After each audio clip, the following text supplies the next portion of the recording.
कुछ साधकों के साथ ऐसा होता है कि वो जो साधनाएं करते रहते हैं, एक लंबे समय तक साधनाएं करते रहते हैं। उन्हें एक लंबा समय गुजर जाता है, उन्हें कुछ अनुभव नहीं आते हैं, उन्हें किसी प्रकार की कोई अनुभव नहीं मिलते। किसी किसी साधकों के साथ तो ऐसा होता है कि प्रारंभ में एक दो अनुभव मिले, उसके बाद बिल्कुल से आना बंद हो जाते हैं। तमाम ऐसे साधक हैं, तमाम लोग हैं जिनके साथ ये घटना घटित हो चुकी है, वो इसी में परेशान है, इसी उलझन में है। लंबे समय तक भजन सुमिरन करते हैं, अभी तक कोई अनुभव प्राप्त नहीं हुआ। उनके मन में यही क्वेश्चन रहता है, कुछ परिवर्तन नहीं हुआ है, कुछ परिवर्तन होता हुआ उन्हें नहीं दिखता है और ना ही ऐसा कुछ महसूस होता है। वो कहते हैं कि मुझे लगता है कि मेरा भजन हो रहा है कि नहीं हो रहा है। उनके मन में ये प्रश्न उठता रहता है, हमारे अनुभव न आने का क्या कारण हो सकता है, क्या वजह हो सकती है। मैं भजन डेली करता हूं, फिर भी मुझे अनुभव क्यों नहीं होते हैं, ऐसा क्यों हो रहा है। यह प्रश्न साधक को बहुत व्याकुल, बेचैन, चिंता में डालता है, परेशान और पीड़ा करता है। आज आप इसी बारे में सुनेंगे, इसी पे चर्चा होनी है और इसी पर कुछ विस्तार से बताने वाला हूं, जिसे समझ सकते हैं आप, जान सकते हैं और अपनी पीड़ाओं और चिंताओं को दूर कर सकते हैं। यह उपयोगी हो सकता है आपके लिए।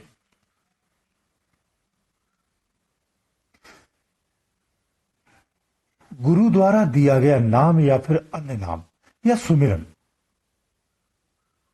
कोई भी नाम हो, उसे नाम को जपने से या सुमिरन करने से पहले दो चीजों की पूरी तरह से मजबूती से तैयारी करनी चाहिए। आज इसी पर सब्जेक्ट पर बात कर रहा हूं, यह बहुत ध्यान से सुनना और समझना। अनुभव न आने के कुछ कारण होते हैं जिनकी हमारी तैयारियां नहीं हो पाती हैं। उन चीजों को तैयार करना बहुत जरूरी होता है, उन कारणों को जानना बहुत जरूरी होता है। जब वो तैयारी हमारी पूर्ण रूप से हो जाती है तो फिर हमारे सुमिरन से तेजी से सफलताएं मिलती हैं और तेजी से सफलता की ओर ले जाने का प्रयास करती हैं।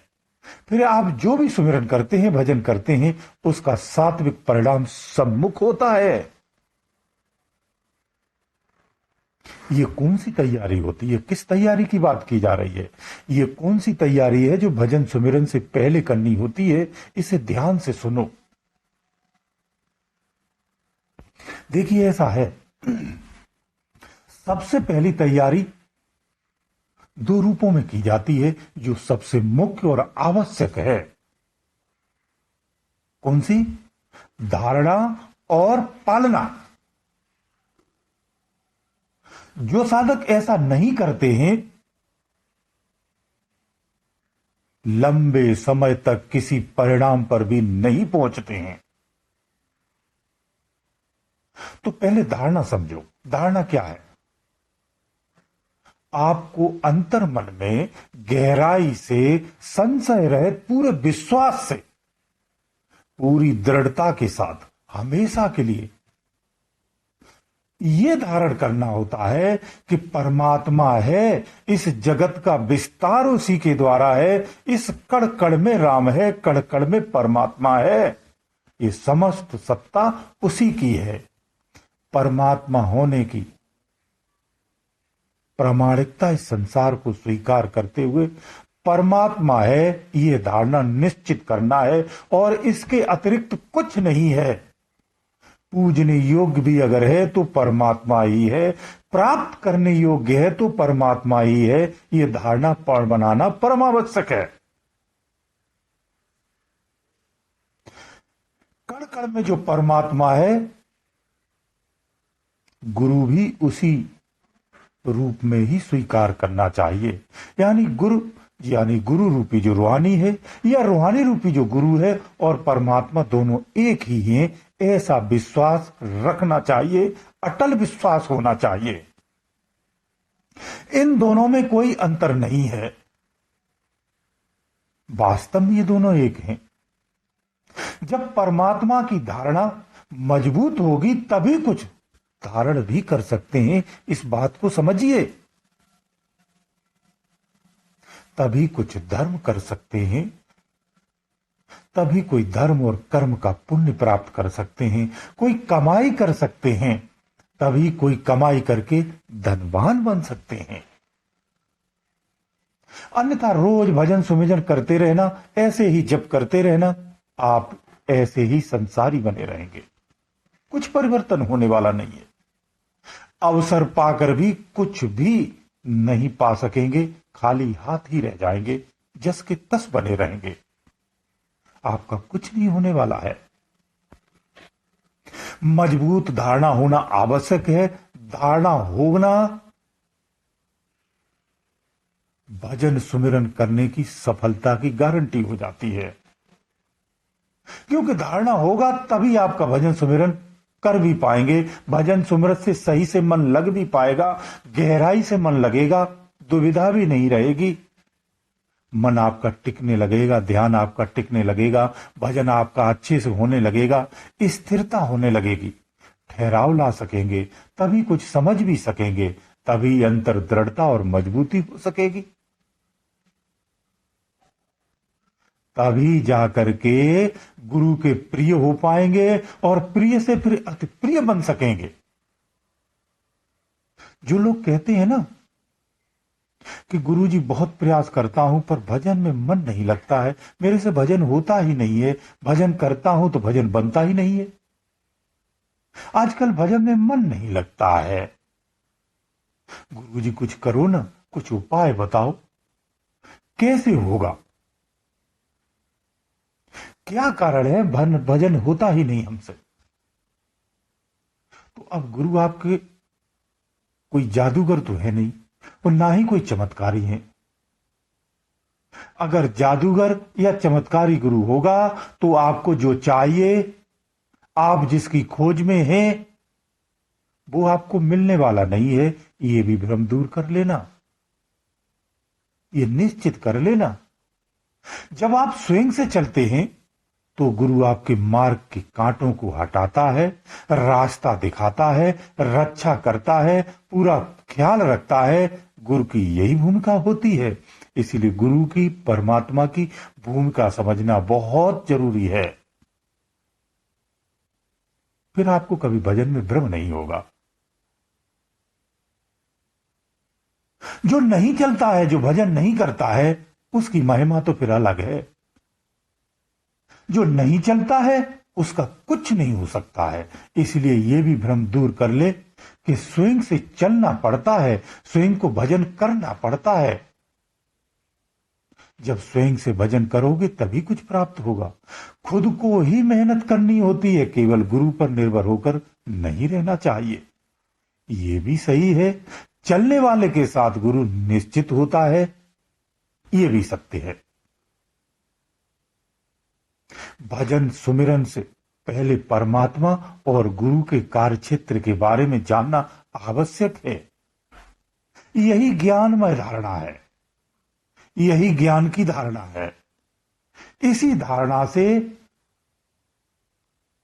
उनसे मिली हुई कृपाओं को समझ सकते हैं और पूरी तरह स्वीकार कर सकते हैं और स्वीकार करने योग्य हो पाते हैं और समझने योग्य हो पाते हैं। ये धारणा ही तो असली कमाई कराती है, संग्रह कराती है और अंत में परमात्मा तक पहुंचाती है। अब प्रश्न आता है कि ये कमाई होगी कैसे, किस प्रकार से की जाती है और इसका संचय कैसे होता है। तो समझ लो,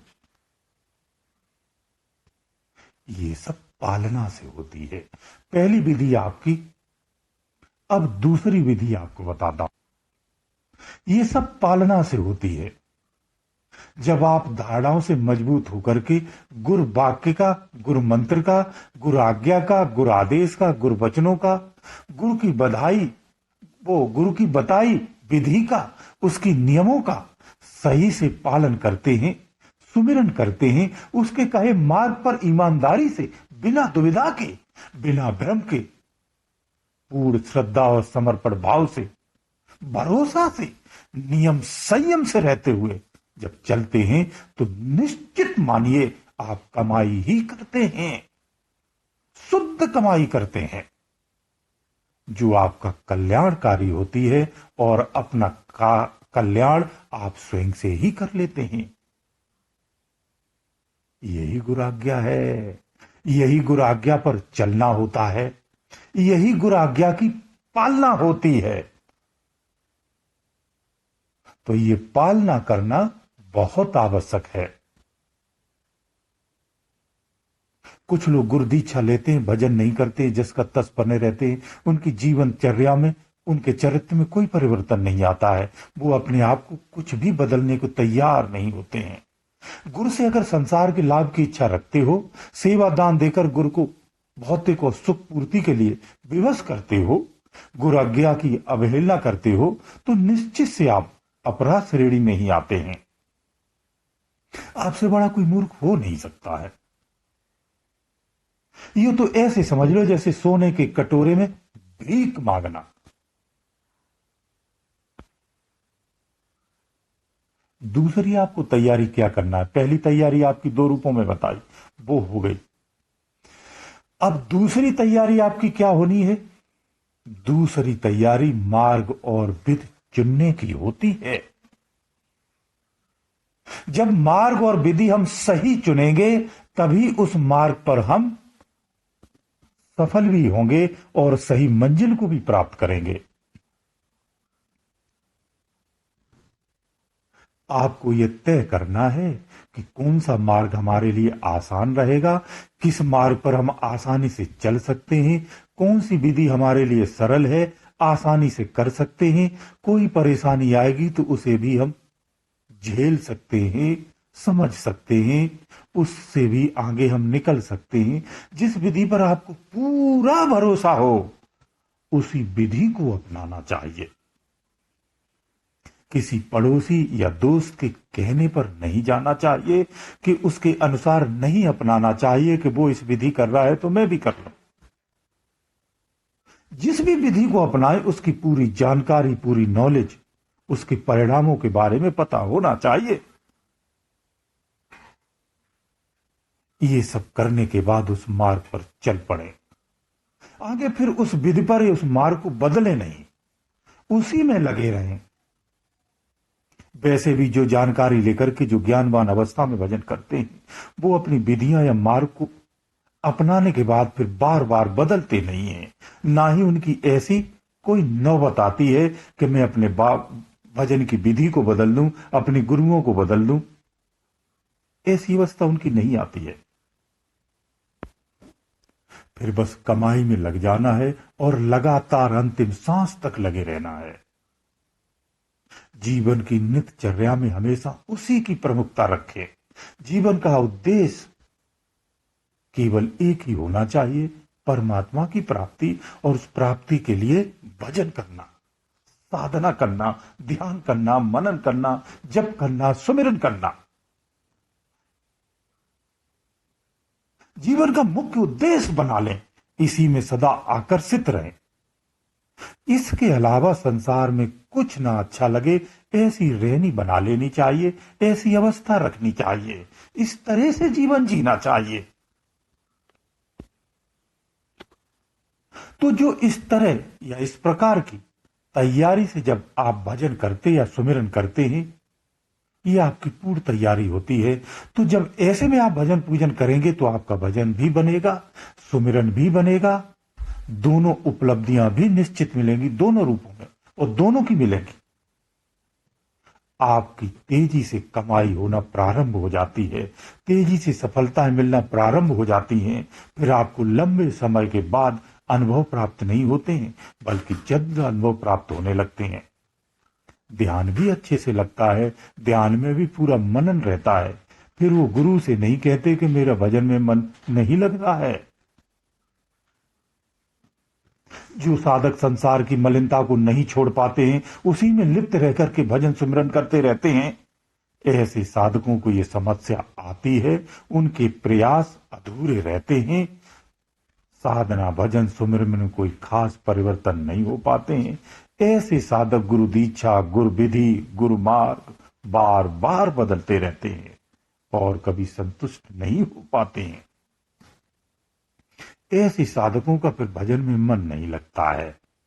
ऐसे साधकों का भजन भी नहीं बनता है। स्वच्छ हृदय में ही अंदर स्थित परमात्मा के स्पष्ट दर्शन किए जा सकते हैं। ये सत्य है, पूर्ण सत्य है, जिसके लिए गुर पालना आवश्यक है। तभी सत्य का लक्ष्य पाना भी संभव है। इसलिए गुर पालना ही करना चाहिए, गुर पालना पर ही चलना चाहिए। यही जीवन के जीने का हमारा ढंग होना चाहिए। तो आपका कल्याण निश्चित है। जिसे आप परमात्मा स्वरूप गुरु को मानते, उसे पूजते हैं, जब उसकी अवहेलना करते हैं, उसके बताए मार्ग पर नहीं चलेंगे, तो कल्याण निश्चित नहीं हो सकता है। यह आप जानते हैं। लेकिन भौतिकता के इस तरह से लिपते हैं कि उसे आपने अपनी कमजोरी बना रखा है। सब कुछ जानते हुए भी उसकी पालना नहीं करते हैं। यही आपकी कमजोरी है, यही आपकी अज्ञानता है, यही आपकी मूर्खता भी है। इसलिए गुरु पालना आवश्यक है। गुरु की पालना करना बहुत आवश्यक है। जो इस मार्ग पर इस तरह से चलता है, उसका स्वतः से ही, आसानी से, आराम से और जीते जी इसी जीवन में अपना कल्याण कर लेता है। इसी तरह से कल्याण संभव है। गुरुदेव दयालु।